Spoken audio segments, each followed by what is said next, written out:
Fenway since 2002 is Sweet Caroline in the 8th inning. And yesterday, Neil Diamond himself showed up and sang it live. Right on cue, Daniel Nava then hit a 3-run homer, making a winner at the plate by Wilson. The Red Sox beat the Royals 4-3. Day-night doubleheader saves the teams today. Hockey also returned to the hub, and it was not good.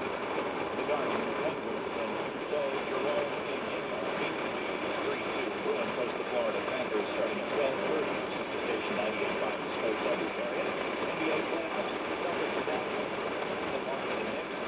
85-78. Carmelo Anthony just too much for the Celtics. The Celtics didn't help themselves either. 25 points in the second half, just 8 in the fourth quarter.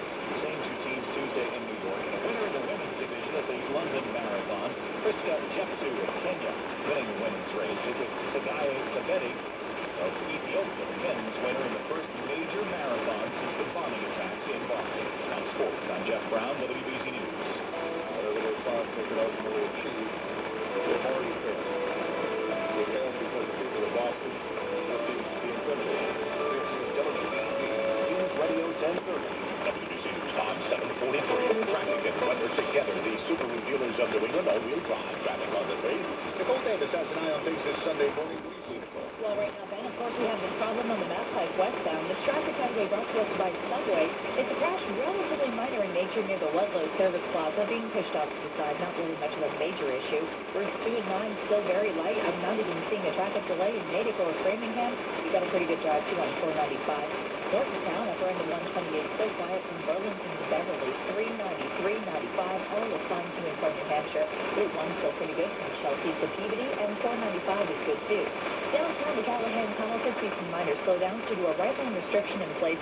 They're working on some manhole repair this morning. Mass Pike eastbound, of course, no access to Copley Square, but you can get off the exit for 22 to the Prudential Center. The Green Line Copley Station is still shut down until further notice as well. Lower deck level connector, Tobin Bridge, Sumner Tunnel, all of them are okay. Nothing else. At 7:53 on WBC's Traffic on the 3s. This April at Subway, get a free 6-inch sub when you buy any 6-inch sub before 9 a.m. From the irresistible steak, egg white, and cheese to the tender turkey breast. April only. Subway, eat fresh. WBC News Time coming up to 7:45. We check the 4-day WBC action weather forecast now. Meteorologist Brian Thompson keeping an eye on the weather.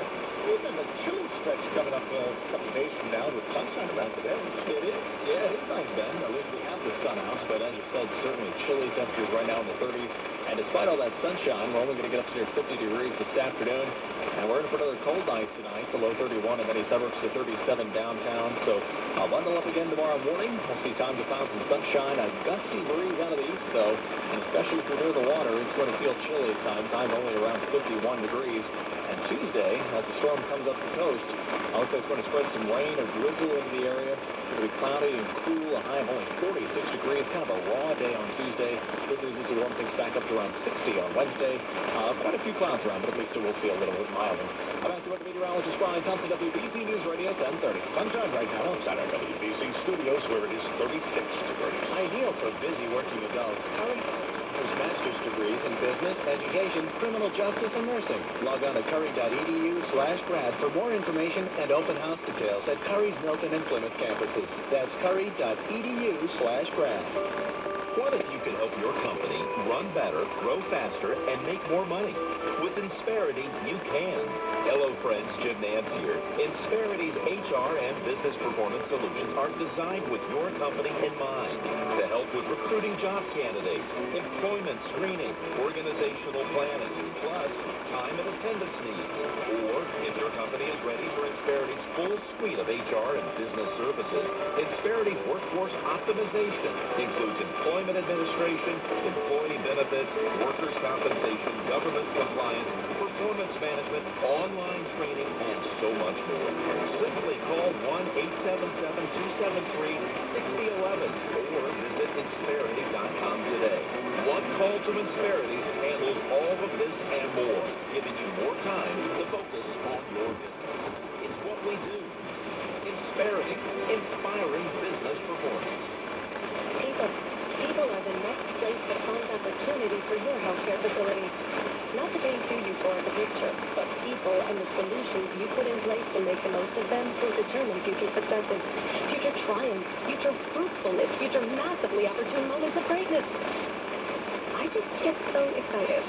But people really are a big opportunity, especially in healthcare. And Randstad Healthcare can help you make the most of it. Randstad is the second largest staffing and HR solutions provider in the world. With over 2.5 decades of experience, we understand that the best medical facilities are only as good as their teams. Our experts work collaboratively to unite the right facility with the right talent, making a match that has real impact on patient care and creating an incredibly bright future with outrageously wonderful results and unparalleled accomplishments aplenty. I did it again. Randstad Healthcare. See how our experts can power healthcare. Visit randstadhealthcare.com today. WBC News Time, 7:48, 37 degrees in Boston. I'm Ben Parker. Here's what we're following in the WBC newsroom. Several hundred people showing up for a spontaneous vigil in Watertown last night. The tribute to the victims of the marathon bombings was also a way for others to cope with the recent events in their community. Another vigil in Wilmington, residents coming together to remember MIT police officer Sean Collier, fatally shot Thursday night. Meantime, MBTA police officer Richard Donahue, also shot Thursday night, is in stable condition at Mount Auburn Hospital. Crews in white suits have begun to clean up Boylston Street. WBC TV photographer Paul Buscemi says debris was still there from earlier in the week. It's a very somber scene, very eerie scene, eerily quiet. There's an American flag right in Boylston Street that's at half staff, pretty much right across from Marathon Sports, where the first... Buscemi says the investigation there is still ongoing. A Chicago area teenager facing a terrorism charge after trying to go and fight against the Syrian government. FBI Special Agent Joan Hyde says Abdullah Ahmed Tunisi was arrested at O'Hare International Airport on Friday night. Hyde says Tunisi did extensive research about a rebel group connected to Al-Qaeda in Iraq. Mr. Tunisi made online contact with an individual he thought could assist him in his travels and hooking up with folks in Syria to assist him with in accomplishing his goals. That individual turned out to be an undercover employee of the FBI. Tunisi faces up to 15 years in prison if convicted. An official says 6 Afghan officers are dead after an attack by Taliban insurgents at a police checkpoint in eastern Afghanistan today. One officer was injured and another is missing. Meantime, on Friday, officials say Taliban insurgents attacked a local police checkpoint in Andar, killing 13 officers. The U.S. is planning to provide additional non-lethal aid to rebels in Syria. CBS's Steve Dorsey has more from Istanbul. Secretary of State John Kerry announced the new aid after a meeting between high-level foreign officials from 10 other countries and the Syrian Opposition Council.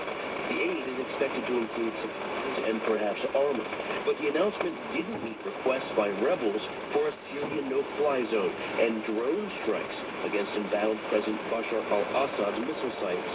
The United Nations estimates the escalating 2-year-long conflict has killed more than 70,000 people. Steve Dorsey for CBS News, Istanbul.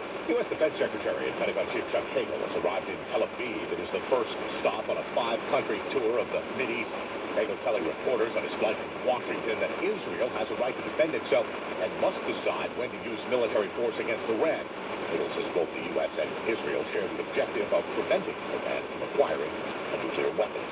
WBC News Time, 7:51. Around the world, record stores are fighting back.